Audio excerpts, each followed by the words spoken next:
Well, it's no more news that these three men who are seated beside me here, having a kind of a collaboration, which has sent a kind of frenzy shield, into the camp of the obedience, wondering what Peter Obi is doing at this time. Because these three were said to have had a meeting, and, it was first of all Peter Obi, Atiku and Kwankwaso, and then they brought in Peter, intended to bring Peter Obi into it, of course, which is actually a key person, in the whole thing. And the whole thing is all about what could be the outcome of the coming of the presidential election petition tribunal, which of course we are waiting for the judgment. All eyes on the judiciary now, and of course all fingers are pointing in the direction of the judges might not want to outrightly throw out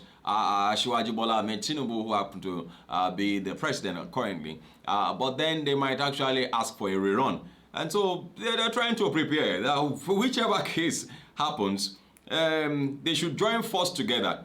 They're working on the collaboration, but in the meantime, we don't know who is going to be the front runner. The truth is this: amongst the three of them, if they are going to be wise, if they are going to be truthful to themselves, yes, Kwankwaso can say he has Kano and he has some states in the north, but that does not win an election. But when you see what Peter Obi pulled, by the time you add that with his own, then Peter Obi will be up there.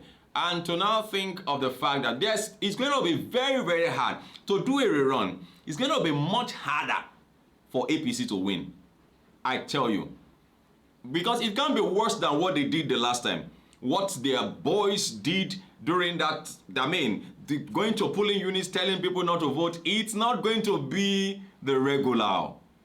I bet you.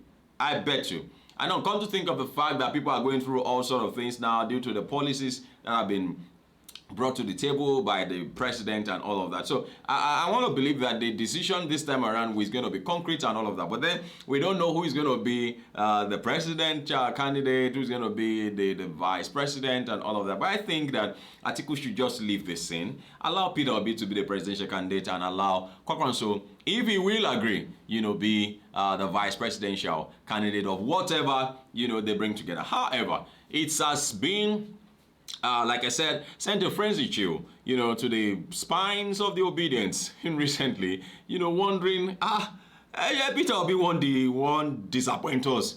On top of all this, all this follow we don't do for him all the while. Well, Peter Obi was earlier on today in Edo State, where he said that, he said half of the things you are hearing about his merger with Atiku and Rabiu Kwankwaso are half rumor.